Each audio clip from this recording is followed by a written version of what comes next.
So we're recording. My name is Michael Haig. We are going to today talk about the new impact tactic from MITRE. So brace for impact. We have with us Tony and Casey. Go ahead and flip on our cameras and hopefully everyone's listening or everybody's here. There we go. All right. We decided to go with the stock photo image for our intro. So yep, that's my Haig incognito. All right, cool. For the people attending, this is literally the photo that gets shown at every single internal webinar, like internal slideshow for Red Canary. Yep. It's also my default image for all my presentations. Cool. So quick overview. We're gonna see what this new impact tactic is all about, what Atomic Red Team has built in, and look at some real world examples, and then see what else we could find. If you would like to follow along at home, or at work, this is the link to the new tactic. It's TA0040, and MITRE has a really nice broken down list there for you. And then, so most of it's just all based on the integrity, the availability these attacks have against organizations out there. Hey, Mike, the slides are taking a while to render, so I'm not sure if you're... You want me to reshare? No, I think it's okay. It's just a little bit behind on my end. I don't know if anybody else is seeing a lag there, so... Yeah, it's like rendering a pixel at a time. Yeah. Mike's on dial-up today for... I keep it real, man.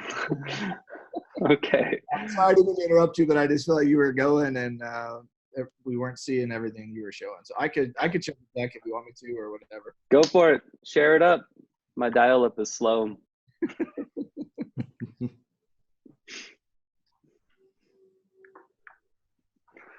Let's do that.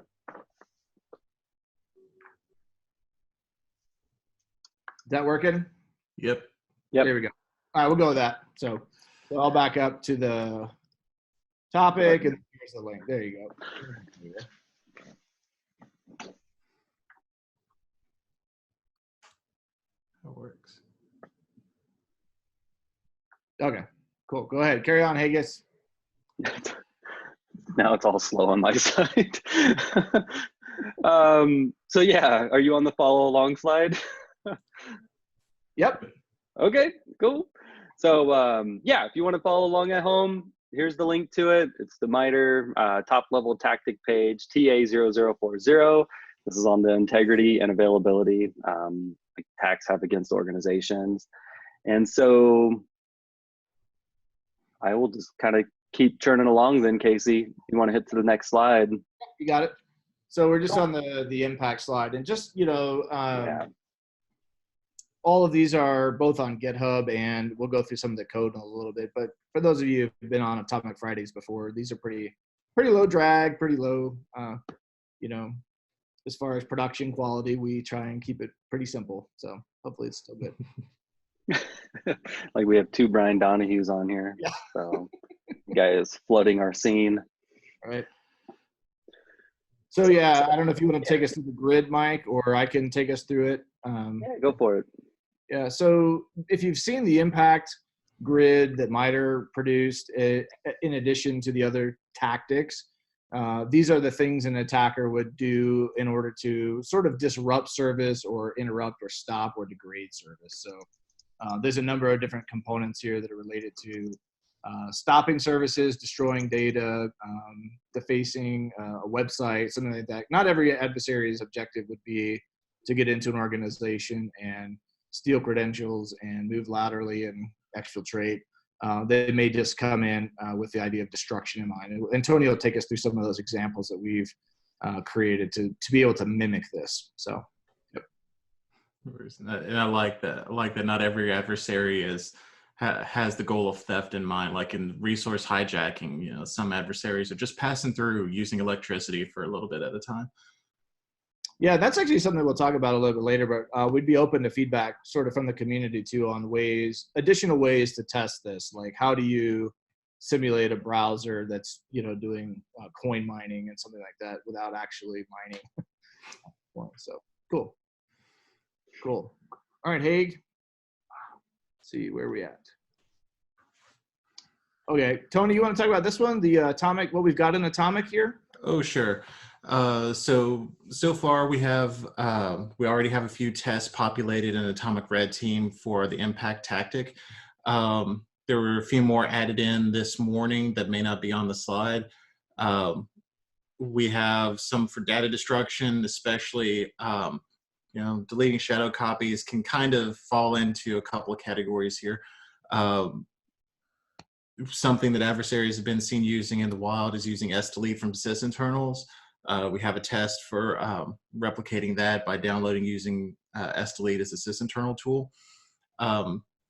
That one is going to be a little bit, that technique is going to be a little bit harder in some cases to replicate because,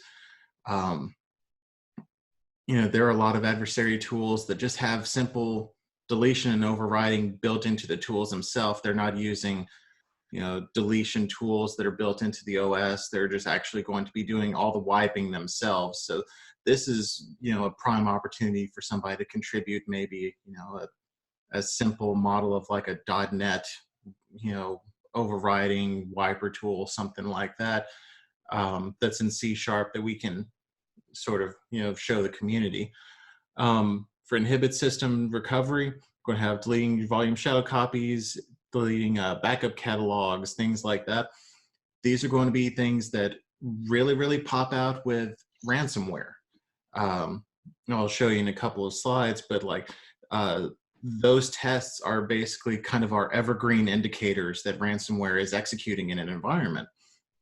Down at the bottom, we have service stops. It's exactly as it sounds. It's somebody using SC or net.exe to stop SQL service SQL Server or Windows Defender or something like that. A couple of new tests that aren't on here yet, that aren't on the slide yet. We also have one for resource hijacking of simulating a high CPU load, and I'll show some of these tests physically in a minute. I feel like there was another one in there somewhere. Oh, we also added one in for data destruction with DD on Linux and Mac OS. Yeah, and actually that one of the things we talked about but didn't get completed for this one too, Tony, was in order to simulate like encrypting files or deleting files on Windows systems, we want to be able to just create a volume, like create a simple VHD file and just mount that with a bunch of just text files, and then you could emulate that behavior as something didn't get done for this Friday, but I think it'd be good feedback from those of you who are interested on a good way to test in a benign way that malicious deletion and sdelete type behavior. So all the big fun has been trying to figure out how to do this in a safe manner without just presenting a way for people to just trash everything. Right. And it should go without saying, but as with anything else in Atomic, we recommend that you run these tests on controlled systems that are not production systems. This is especially so with the impact tactic. These are going to be tactics that cause your good guys to have a bad day. You don't want to be deleting shadow copies off of production systems, things like that. So really keep that in mind, and use your test systems, use your systems that aren't going to be needed for production. Yep. A lot of these techniques were also kind of in other ones, right? Like the impact is kind of just come out more as like a high level category for like the impact to horde on different things, like a disk content wipe. That would, I don't like data destruction, right? So deleting volume shadow copies, that was under another technique, I believe. Yeah, previously we had a lot of these tests under file deletion, I believe, and we had to kind of reorganize as the update came out. Yeah, and a couple of fun things too that I don't know if people know about, and we can share the link later. But so you can actually mount a remote drive, a WebDAV share to live.sysinternals.com. And you can then run those tools from there, and it'll go through a proxy server. So definitely a way for both sysadmins to bring uncompromised tools down to a system, but it's also a way for an attacker to mount a share to a remote system and then execute those binaries from there. So yeah, kind of like Tony was saying, make sure you're always doing these on test systems. We've got a couple other techniques around that are becoming around service stops. So it's not always the service controller. You could also manipulate services via the registry directly. So setting type code 4 to disable service on reboot for security products or other products that could be disabled that way too. So lots of interesting things here. Look forward to feedback from the community on which tests are working and which ones we can improve. So awesome. Sweet. Anything else on this one? I think we got most of the content. I think we're good for the next one. All right. So this is, I'll let Tony or Mike take this one. I forget who grabbed the screenshot of an actual attack here. Yeah. So to show you kind of why these tests are relevant, this is actually, redacted for the privacy of everybody involved. This is actually something that is a real life ransomware incident that Red Canary and one of our incident response partners worked on this week. It was something that was going live in the environment. We were kind of observing it as it was happening and helping the customer figure out how to fix it. And as you can see, like it was something that was executing in PowerShell. This was a reflectively loaded binary and using a PowerShell script. And then the first thing it did after it started encrypting, delete shadows, BCD edit, set recovery enabled no, and ignore failures. It pretty much hit 2 or 3 out of the 2 or 3 of the tests that we have in Atomic Red Team for inhibit system recovery. This is something that if you look at Carbon Black's side, if you're a member of their user exchange, one of their recommended detection strategies for ransomware is going to be VSS admin delete shadows every time. This is something that has been consistently found across numerous ransomware families. It doesn't matter how advanced it gets. If you've read anything about Ryuk ransomware in the last year, Ryuk does some really neat things of using remote threads like cross-process communications to make other processes do the encrypting for it. But it will still issue that VSS admin delete shadows at the end of everything when it's said and done. So this is something that, this is real life, go test out in your environment. And on the next slide, I'll show you kind of how effective it is. Let me just add one thing before we jump on that. Go ahead. Those of you who are looking at that screenshot, that's Carbon Black, but essentially that would be really, if you look at the data sources for Atomic, that's going to be command line monitoring and process monitoring as a data source, wherever that may come from, to see both the lineage and the command line. So you could do it with event logs, sysmon, CrowdStrike, anything else. Yep. So just to point that out. So I'll jump to the next slide for you, Tony. There you go. No, that works. So, and show you kind of how effective it is. In the last 30 days, we've seen this 42 times. And there are only really 2 instances where we see this happening. The 45% of the time that we saw it, it was ransomware. The other times that we saw it, it was involved in building gold images for people's IT systems. So it's something like, if you're building a Citrix desktop, if you're building, what's your golden image for a Windows 10 from your desktop services guys, they'll drop the volume shadow so they can make their gold image on the way out. And, if you tune that noise out, you'll have a pretty consistent detection strategy for ransomware. You'll have pretty consistent things that you can test and then tune from there.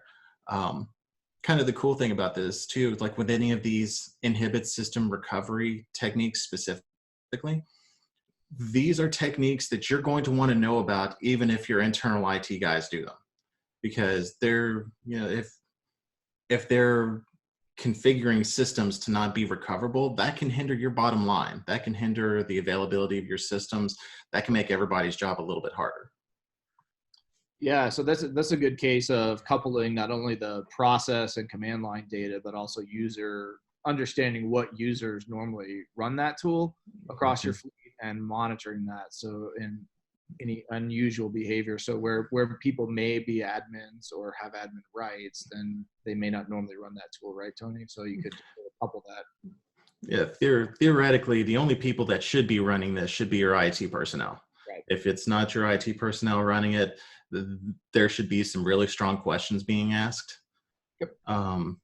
And if dropping volume shadow copies, or if inhibiting system recovery like this is part of your daily configuration that that happens on all of your machines every day, that's probably something that also needs to be asked, because you're potentially using up a lot of your IT services time that don't need to be used up. Sure, that's a good point. Awesome. We'll jump to the next one. I was just looking at our old file delete technique. It's T1107, and I remember when I had added a lot of those back in the day. It was it started off with VSS admin deleting the shadows, and then I went to WMIC and BCD edit, and then WB admin, and then now I don't know if I've seen it in a while, but I remember when I had all 4 of those in there. I remember a piece of malware had gone through and ran like all 4 of those, just trying to do every method it could to make things worse and harder for everybody for recovery. So it's pretty interesting. Do we have any metrics, Tony, too, on the like on these techniques Mike's describing and this technique?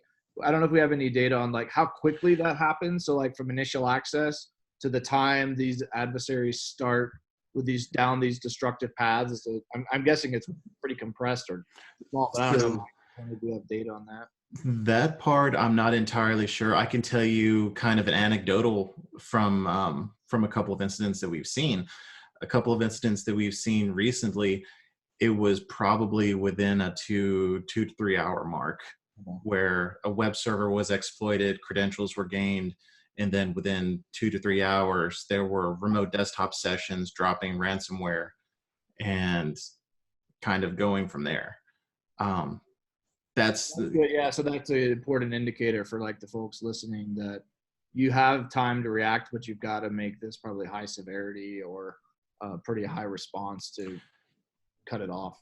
Well, and I kind of have to, I also have to point out is that impact doesn't exist in a vacuum. None of these techniques exist in a vacuum. When you start thinking about it, it's almost like you need a model of adversary needs. What do you need for an adversary to actually use one of these impact techniques? You have to have code execution. You have to have some sort of delivery of an exploit, and you have to have access. And there are at least 2 or 3 additional data points, 2 or 3 additional steps right there where you have time to detect an adversary before impact even becomes possible. Good point. That's a good point. Yep. Awesome.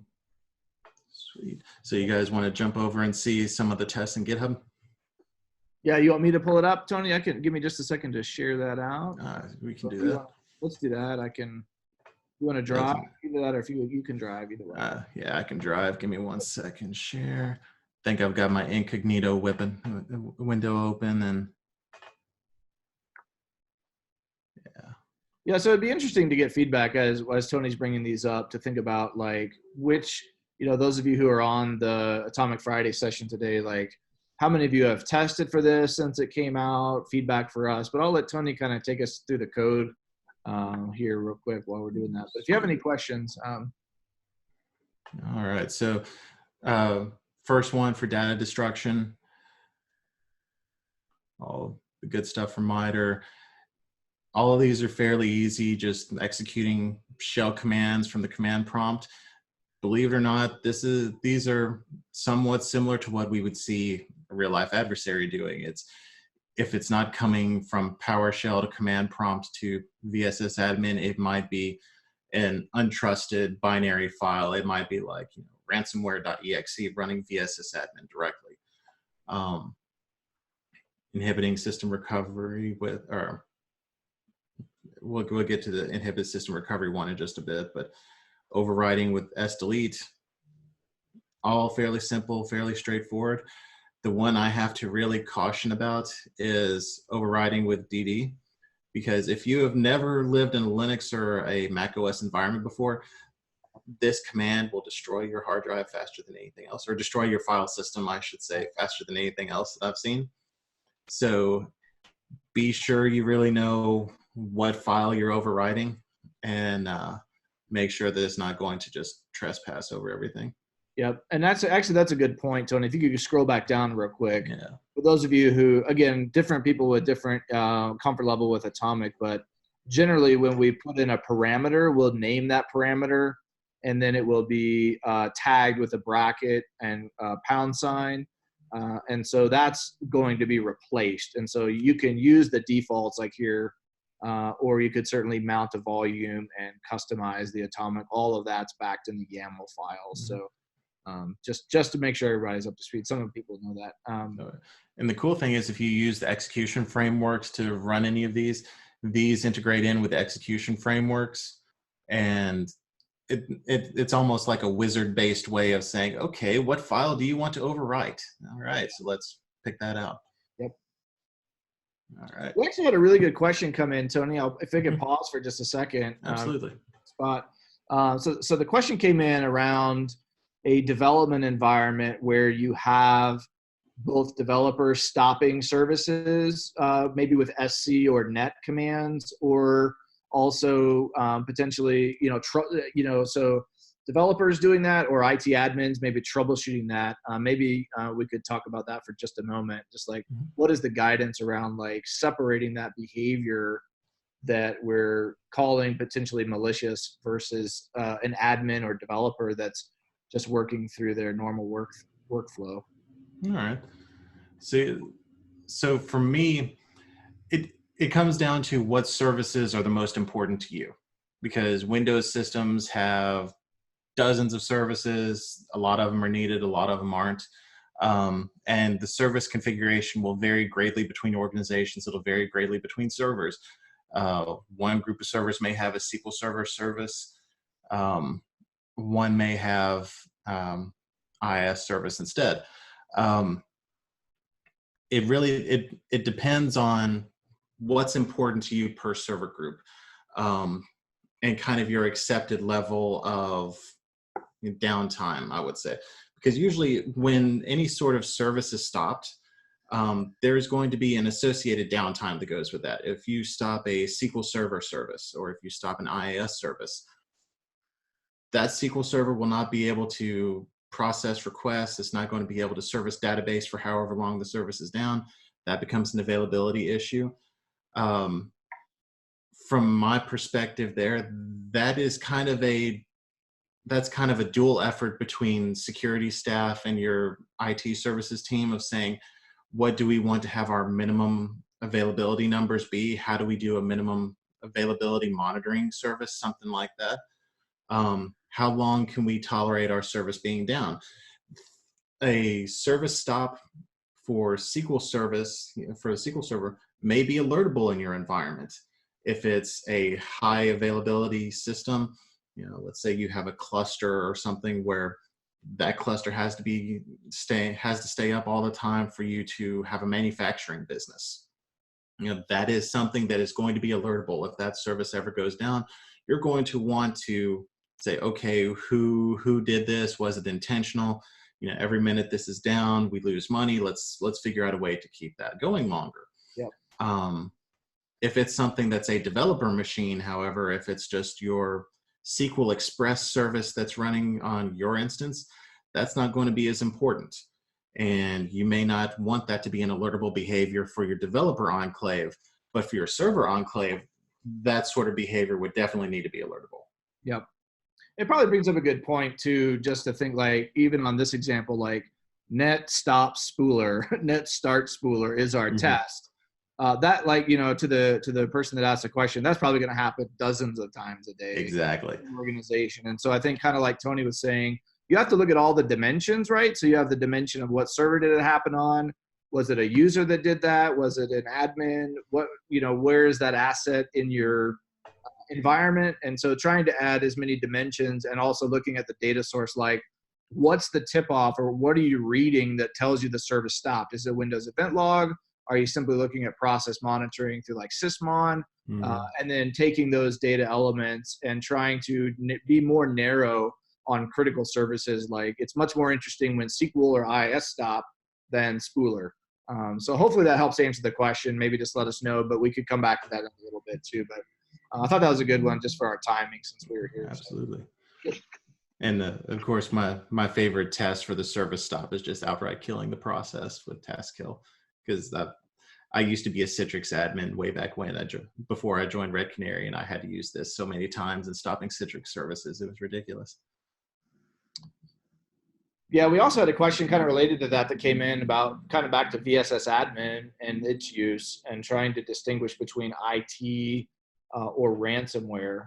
Okay. I think we may have touched on it. I'm not sure if the person joined a little bit later, but again, I think it's to the point of who's doing that, which account is doing that, and on which system. So I'll let you kind of talk about.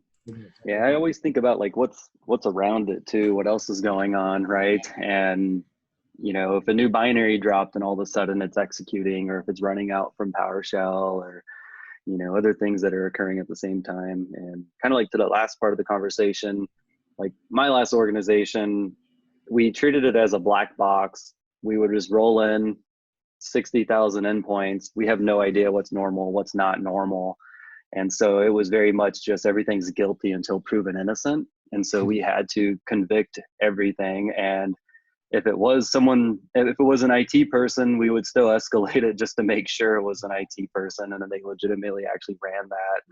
And we had 40 different organizations under this umbrella, so it was not easy to get our answers back. But we would have to go through and validate. Was there new binaries dropped? Was other commands executed? Where did this begin? What other things happened in the last week? Is this normal and all that?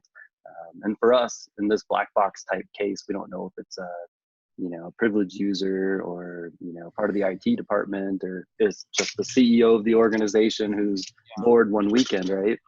So it's always tricky, and I still kind of like run, I guess, my hunts that way, which is very just black box style. I don't know anything about the organizations I'm in, but I do know kind of what's gonna collaterally be occurring if it's ransomware or just an IT person at the same time. But I think that's just like almost like a data experience thing. Would you agree there, Casey?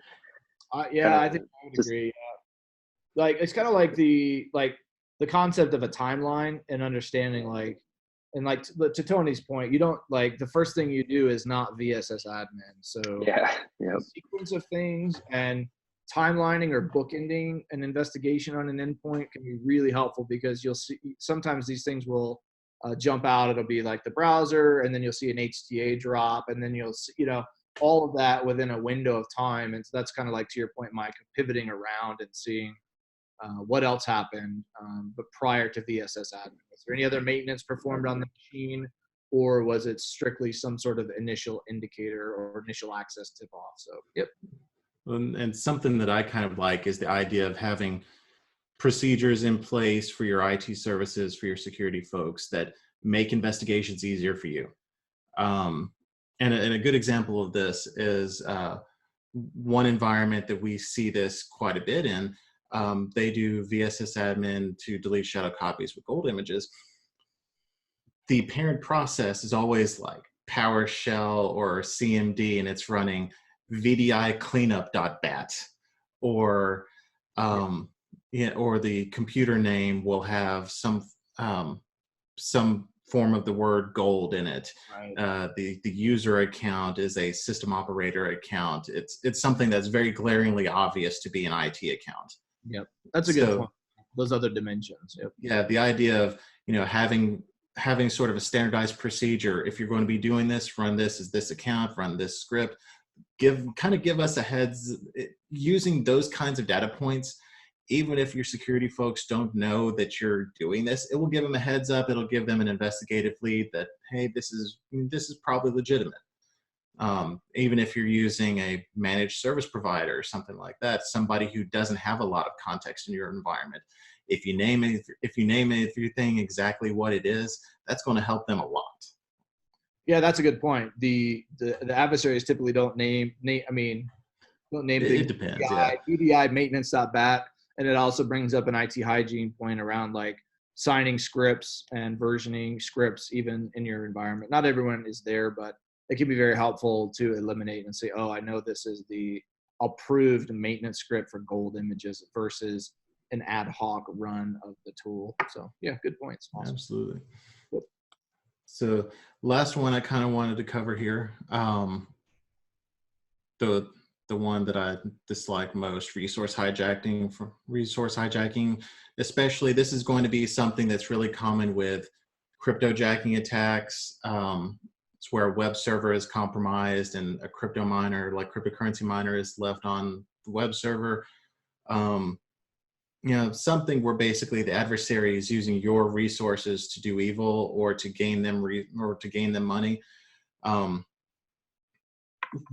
We've had some interesting ideas trying to figure out how to test this, and as with anything else, I started with Google and said, how can I simulate a high CPU load with Mac OS and Linux? And it turns out there's a built-in command, or not necessarily built-in, but there's already like a pre-installed command where you can use the yes command and pipe that out to, or redirect the output to dev null.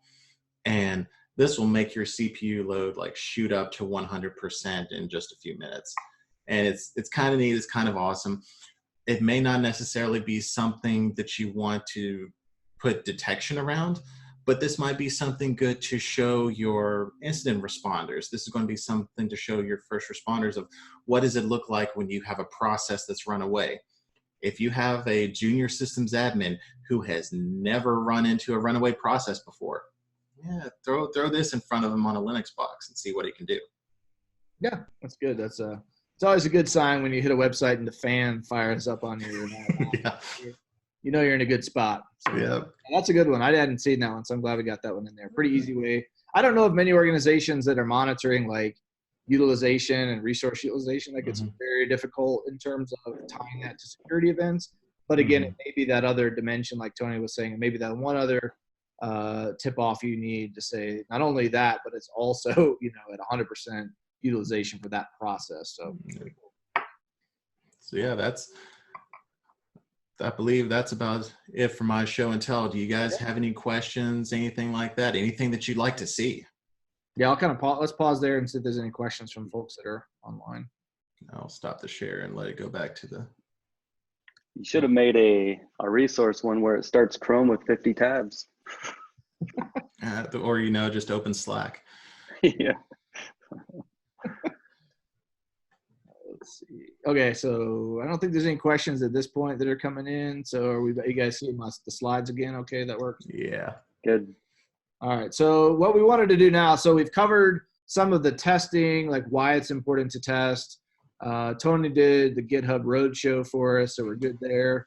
I thought we wanted to talk a little bit about some actual campaigns that are a part of Impact. And so I'll kind of let Mike take us through some of these, and then we'll just have discussion, and certainly would be interested in feedback from the community on these. But this is the actual sort of manifestation of these impact attacks. So take it away, Mike. Cool. Yeah, the one that's kind of jumping to me right now is the SamSam ransomware targeted attacks. That one, right, starts with the perimeter kind of being breached and then spreading. And the first couple things we always saw with it was a scheduled task being generated. Beginning was kind of IT admin-y, hopping on a box through RDP and then kind of jumping too many, but then using either PS exec or net to spread those scheduled tasks everywhere. And then once it executed, it became very obvious what was happening. And then the other one that I think probably one of the more fresh ones is the Shamoon wiper malware. And there's a really good, I believe it's on Darknet Diaries, where he talks about Saudi Aramco and all the stuff that goes behind how that had occurred and what all happened to that organization. But that's a really, really good like case for an impact to an organization. If you don't think, if you look at that attack and not from the point of it being Saudi Aramco, who has a lot of money to bring themselves back after an attack like that, you just look at an organization that's just kind of like little, maybe 300 employees, 150 boxes and servers and whatnot. It's super impactful, right? Like we all can't just fly to Taiwan and buy hard drives and bring them all back to wherever we are and start replacing everything. So that's, I don't know, it's a really cool case because it would have tore up any other organization any day if they didn't have that kind of money. Yeah, good point. But yeah, the other ones here, I don't know enough about Robinhood and or Locker Goga. I don't know if you guys have much on that. Yeah. So Robinhood, if I'm not mistaken, that was the ransomware campaign that affected the city of Baltimore. You know, if memory serves me, it was ransomware that was built with Go, and of course, Go executes a system binary like everything else, like regular binary, and then VSS admin would drop shadows, inhibit recovery, things like that. So you could still track down that something was happening. Locker Goga, the other one, it affected the Norsk Hydro manufacturing business, and it basically shut down their business for a short period of time while they were trying to figure all of it out, trying to fix all of it. The odd thing with that one is that it was one of the only ransomware campaigns I've read about in the last couple of years that didn't try to delete shadow copies, that didn't try to inhibit system recovery. It just encrypted everything, and you were left with a mess. And it may be that you could recover, it may be that you couldn't, but it didn't necessarily follow the same execution chain that the other ones did.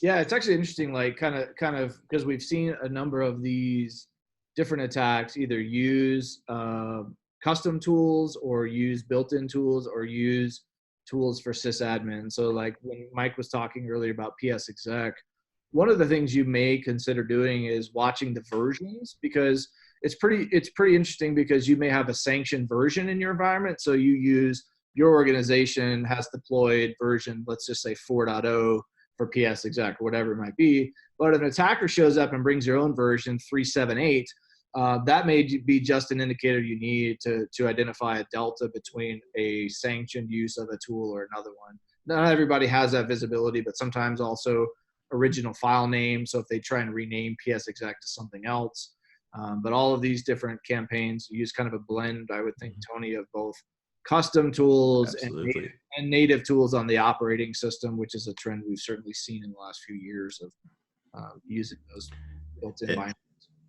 And something, honestly, that I would recommend for a lot of environments, if you don't have any XP machines left in your environments and you're all Windows 10 or at least Windows 7 and above, and you can get the latest versions of PowerShell across everything in your environment, honestly, I recommend doing PowerShell remoting for everything. Like PowerShell remoting is really, really powerful. You can do everything that you would want PS exec to do. And we don't really see adversaries using PowerShell remoting as much. Adversaries go for what's tried and true.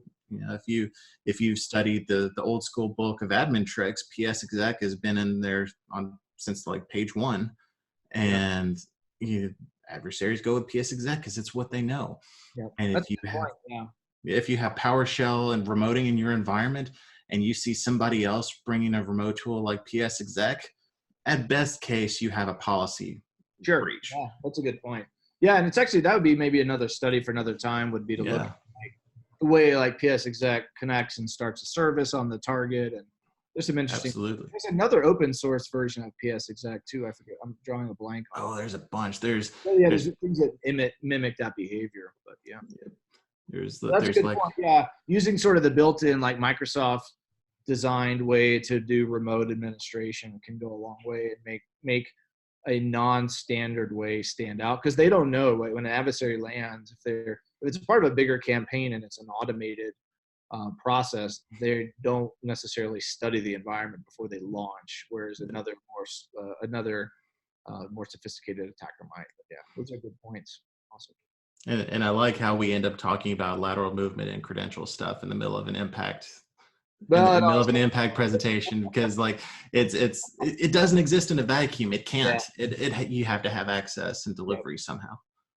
And it's actually a good point too when we talk about the MITRE tactics and techniques. I recently heard it described really well in that the tactics are the objective that the adversary wants to achieve. So in this case, they want to affect impact, and then there's a list in the column of things they want to do to achieve that. Mm-hmm. Same with the other tactics. There's execution, credential access, all of those lead. So like Tony was saying, these don't occur in isolation. You just need that one point to try and intercept or detect. So absolutely. Awesome. Anything else, Haig or Tony, on these different campaigns? We just wanted to bring it back to real world and describe any questions from those that are participating. Let's see if there's any questions that have come in. I think we're doing okay. Yeah, these are all really cool. I mean, interesting use cases. It's always interesting to look back, right? And see these things, and whether you know the org that was impacted or not, like it just makes you really look at the data sources in MITRE. And I mean, it should. Every organization should at least say and go back and look at it and wonder if we had that process visibility or the command line visibility, that data, how much of these things would we be able to see better and, not rely on a single thing to, prevent, or, it's just always interesting. Yeah. It's probably a good question to ask whenever you read a threat report is, what if that happened here? What if that happened to us? And there's a lot of ISACs that will share information like financial services or other industries. And even if it isn't affecting you now, it's a good exercise, like you're saying, Mike, to look at that and say, all right, well, just, abstract some of the specific details, but what if this type of attack or event occurred? Would we be prepared? Would we be able to observe, prevent, et cetera? Yep. And I think MITRE just published a blog post, I think earlier this week. I think Katie posted it, but it's related to just how to get started with attack. Mm-hmm. And she broke down kind of looking at one of the techniques and just ripped out each piece to it, this is the technique. Here's the scheduled task they run. They also run this, and these are other things related to it. And it's very similar, like you said, looking at the reports, right? Like you look at the report, first thing you go for is the behaviors. Okay, get past all the IDA images, and then you make your way to, the actual behaviors that the actor performed for delivery to, C2 and whatnot. And then if they don't provide those data sources, then you at least have the ability to determine pretty quickly, oh, well, if we had command line logging and, this other type of logging or whatnot, you have a pretty good, decent chance to have some coverage for these things. And actually, go ahead, Tony. Sorry. Well, no, you're fine. And I like the point about data sources, because a lot of what we've talked about, you'll notice Red Canary has kind of an endpoint bend here. That's the data we deal with. That's who we are. Some of these techniques aren't going to be the best detected with network data. Some of them are going to be better with endpoint. Some of these, like network denial of service, that is probably going to be better detected with network, with your IDS systems, something like that, where you can more easily correlate traffic. And if I'm not mistaken, there's some good Python proof of concepts out in the world where you can generate traffic and be able to replicate a denial of service in your environment safely. But things like that, network data isn't going to be able to tell you when volume shadow copies get dropped on a machine. So if you have an IDS vendor that says, hey, we'll help protect you against ransomware. Okay, yeah, cool. So how are we going to detect this? This leads you to ask some very hard questions, very tough questions. Keep people that are selling you this stuff, keep them on their toes, ask hard questions. Let's see actually what data sources are being used and how well they're being used. Yep. And how you can customize it. And that's kind of, again, why we have the Atomic Red Team framework, is so people can test these things. Mm-hmm. You can put these techniques into variables, loop through them, chain them, iterate over them. And, we've seen a number of use cases and gotten feedback from a number of people using Atomic in to test different vendor products, and just to see, like, okay, if it doesn't detect it right away, how quickly could you customize it, or how quickly could you find that event in their data? So yeah, hopefully these are things that you can use Atomic for. So awesome. I think we're done. Question. There's one more question. Q&A. Let's see what we got here. Hold on, can't seem to. Someone bring that up. I can't seem to bring it up in my. Yeah. What are the top 3 or 5 techniques you've seen which have caused the most damage, and was the detection undertaken using manual threat hunting or automated tooling? Elaboration is appreciated. So, for a second on that. Most destructive. Think about the most persistent. I don't know. So the most destructive would be ransomware and encryption. Sure. For me. Yeah. And I say this because when you look at wiping malware, the question would be as to whether or not your sensors would report back that the wiping has happened before the wipe is completed. Yeah. The encryption part tends to be the most destructive from my memory. The issue with encryption is that people really think, okay, cool, I can detect ransomware really easily if I look for 1 million file mods, if I look for 1 million file modifications. And then they get really irritated when they find their backup server or their file servers do millions of file modifications a day. And literally our evergreen thing for this is looking for inhibiting system recovery, because 9 times out of 10, anecdotally, they'll do something to inhibit system recovery on the back end of that. Yep. I would say one thing that's been interesting too, I would probably agree with you, Tony, on ransomware, like encryption and the destruction of the data. I would reference Brian Baskin. He's a threat researcher over at Carbon Black. He did a really interesting talk on fake ransomware. So it wasn't actually performing the destruction, and it was just like a modal dialog box that popped up and simply rebooting the system. So sort of understanding what you're dealing with can be very helpful. It's not all destructive. Certainly there are people that are don't have the ability or don't write the tooling. So it's not always the case, but certainly there are fake cases out there where it's not always performing the destruction. But yeah, I would agree those destruction and encryption are most difficult to recover from. Yep.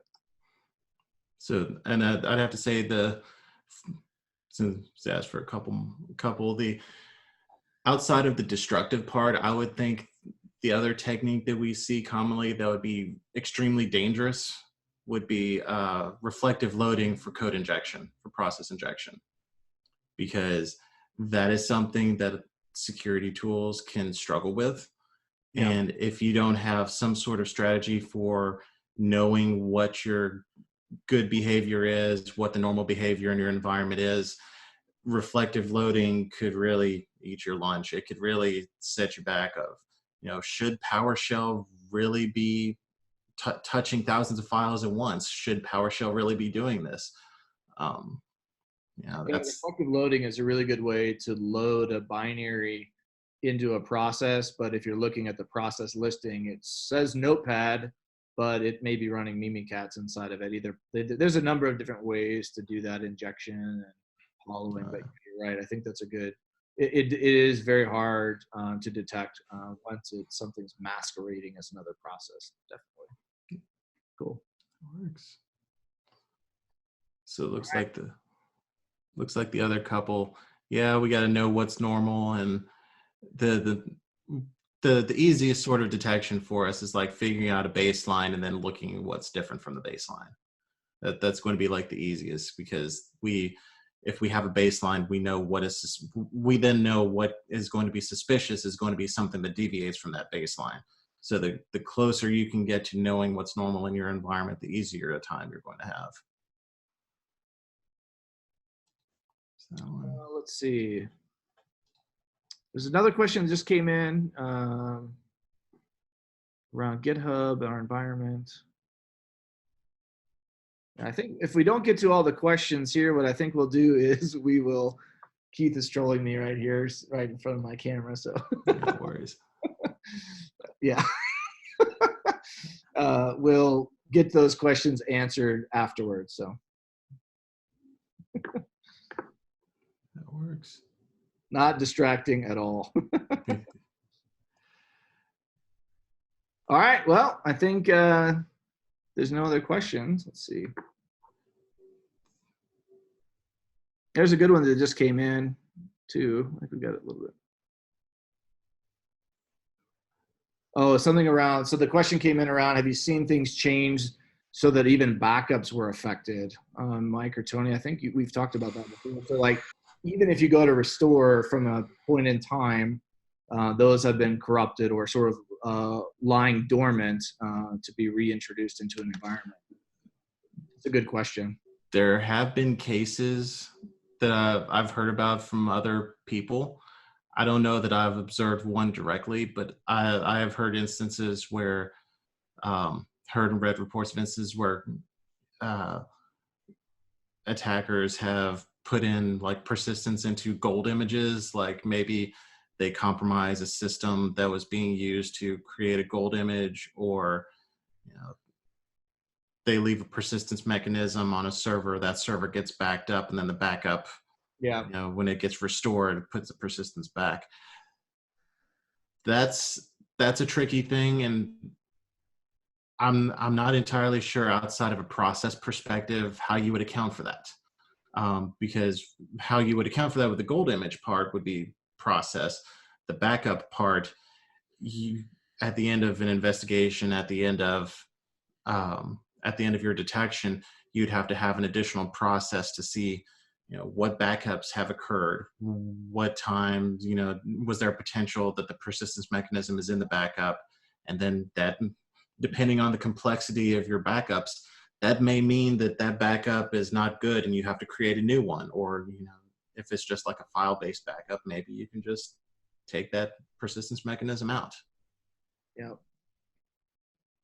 those are interesting. The other thing that may be a conversation for another day is sort of those infrastructure build scripts for containers and systems that people can put persistence in there. So not really a backup, but certainly opportunity to, when a system gets rebuilt, it gets reintroduced as a configuration that the attackers control. So it's good stuff. That works. All right. Well, I think, again, this was recorded. We could post the slides. There's, I think we only had 7 or 8 slides, trying to keep it more conversational, but we can certainly post those. There's a few questions that came in and follow-up that we may not get to today, but we will certainly do. A lot of times we'll just do a blog follow-up. So thank you guys for your time, for joining us today, and keep in touch. We'll probably be sending out the date for the one in July here soon, so stay posted. If you haven't joined our Slack channel and you want to, you can go to atomicredteam.com, atomicredteam.io. Both of those are good resource or landing pages to find out more about Atomic. And any feedback on the quality or ways to improve these would be much, would be very helpful. So thanks again for your time, everybody. Thank you. Thanks. Have a good day. Yep. See ya. Bye.